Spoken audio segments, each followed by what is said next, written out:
Hey, everybody. It is Peter here from Strong Healthy Women, and today I am talking about why I walk. So I am a journaler and I journal every single day, and I started to wonder about my ever precious walking and why I do it. So rain, hail or shine, I walk. So I walk around 8 kilometres each day, which is 10,000 steps for me, okay? And I have been ritually doing this for around 30 years, but it started a lot earlier than that, and I want to talk about that in a minute. So for me, walking is about connection and energy flow in my body, my mind and my spirit. And it's not about exercise, nor is it about keeping me strong or flexible for everyday life. So it is about me having time with me, okay? So, and I know there are lots of women who love to walk with others, and that's great. But for me personally, I'm not the woman who needs to meet up with others because it is my time. And I want to spend time on me and nobody else. And I don't think as women that we take those opportunities as much as we possibly can. We're always doing so many things for so many other people that we forget that, you know, we are important. So where are those moments that we can take for ourselves?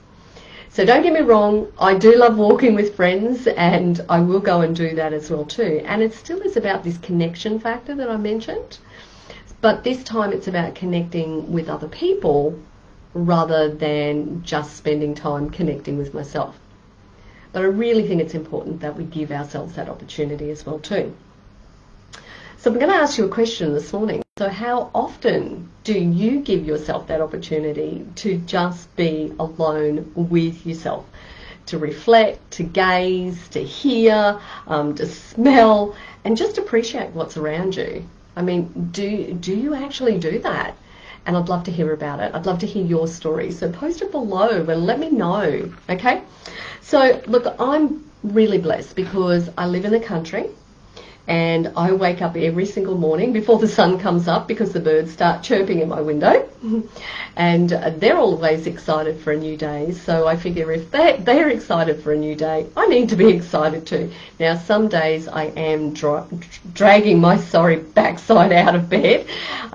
But most days I'm getting out and I'm pretty excited that it's there. So I get to walk around the bush, I get to be on tracks, I get to go off track, I get to go up mountains because that's what's around me. So, and I get to see these, you know, wonderful bush creatures all the time, and you might even see photos that I post up of, you know, kangaroos and koalas and iguanas and all sorts of things that I come across. And which is lovely and I saw a whole family of peacocks one day of all things in the bush. So that's really, really nice.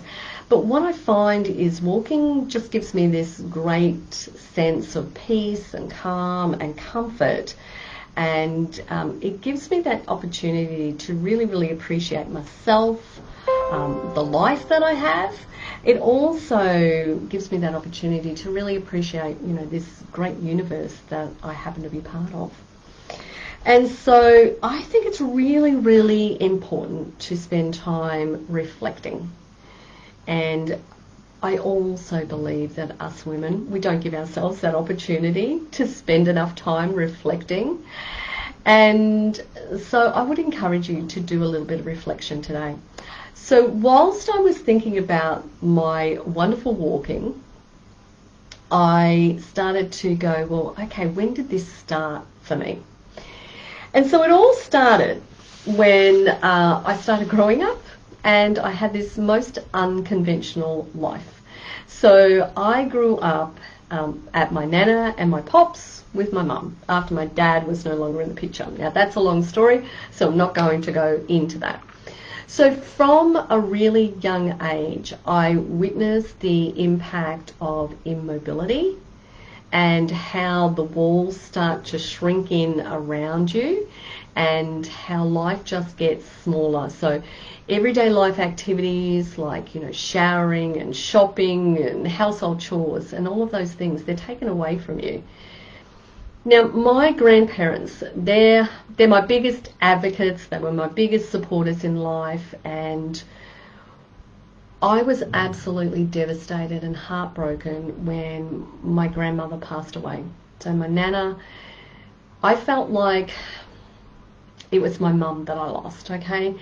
That's the type of relationship that I had with her because I was around her all the time. I grew up around them.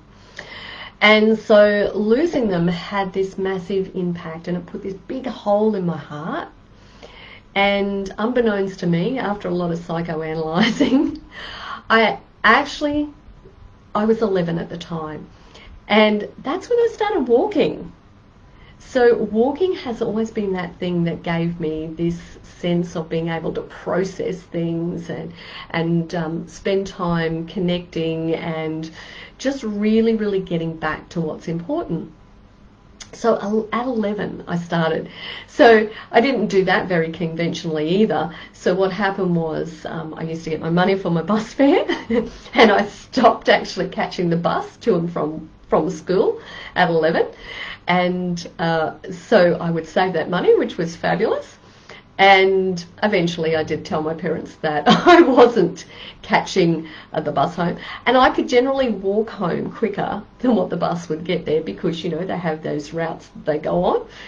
And I used to think that this walking that I did was just massive.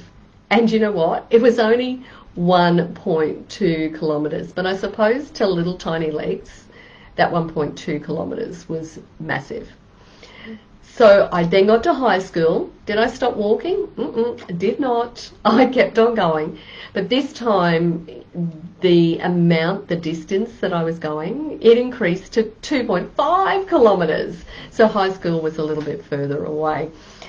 And so walking has been that constant thing since I was 11 years old at allowing me the ability to be able to cope with life, emotionally and spiritually, and just help me cope in general with life.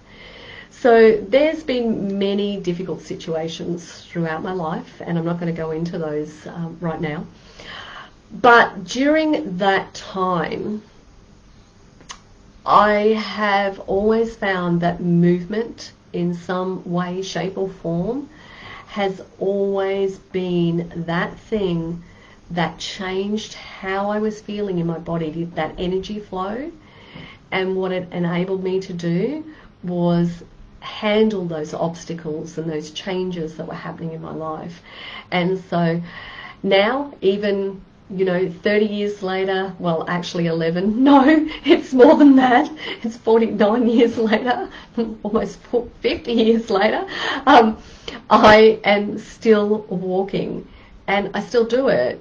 And I do it because it just, as I said, changes the energy, gives me that time to appreciate myself and my surroundings, and helps me process things. It also gives me a little bit of creativity, I find, as well too.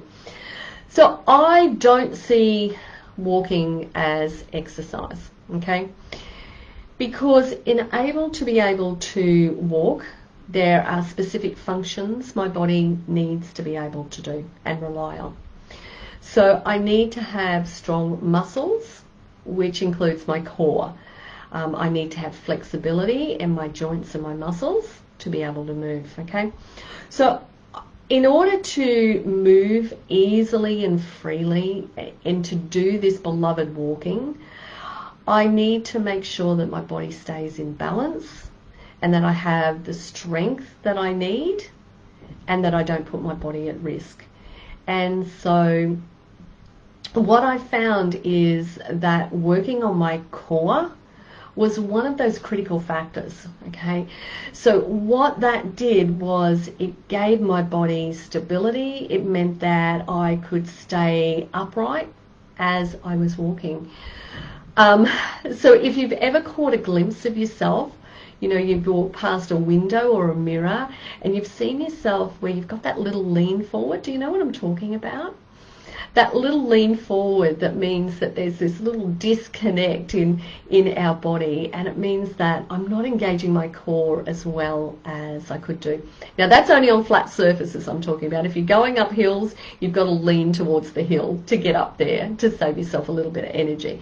But, you know, just walking on flat surfaces, you know, I want to make sure that I stay upright. By stabilizing my body, it means that I'm less susceptible to, you know, falls and injuring myself as well too. But if you think about that movement that our legs do, the other critical thing for me is lunges. Now, I know you might be like going, oh, I hate lunges. Well, you know what? I don't particularly like them either, but I do them. And why do I do them? Because that lunge means that I've got greater flexibility in my joint.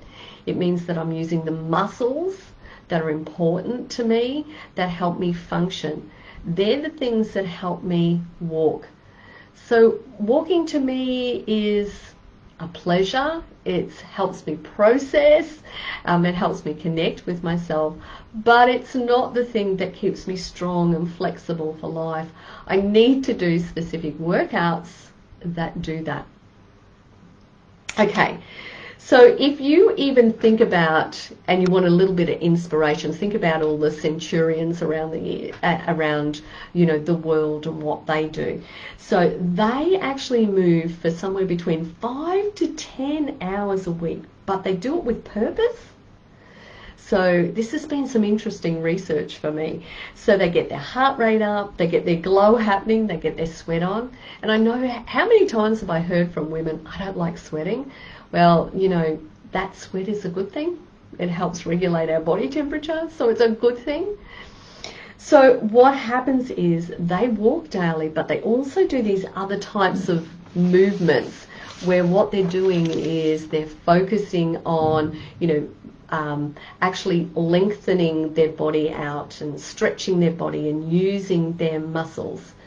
So whilst walking is a great way to move and connect and change the energy in my body and make me feel great, I know that I need to do more than that in order to be able to do my beloved walking. So if you're someone who's just a walker, now it's not just a walker, but you are a walker, think about, you know, are you engaging your core? Are you taking as big a steps as you can do, or are you taking smaller steps when you need to? So how is your body functioning? Is it functioning the way that you want it to function?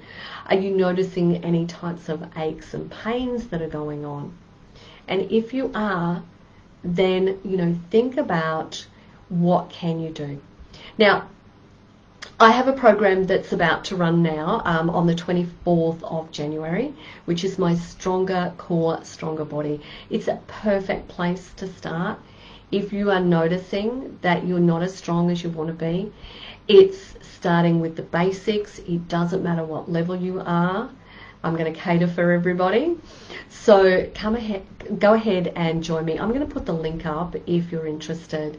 But I really wanted to share today why I walk and why it's important to me, but why I've come to identify that it's not enough to keep me moving with ease and freedom for the rest of my life, so I can do all those things that I love and enjoy, like playing with my grandkids, jumping on trampolines, you know, getting on the flying foxes, and doing skiing. I love skiing, I love hiking, all of those types of things, stand-up paddleboarding.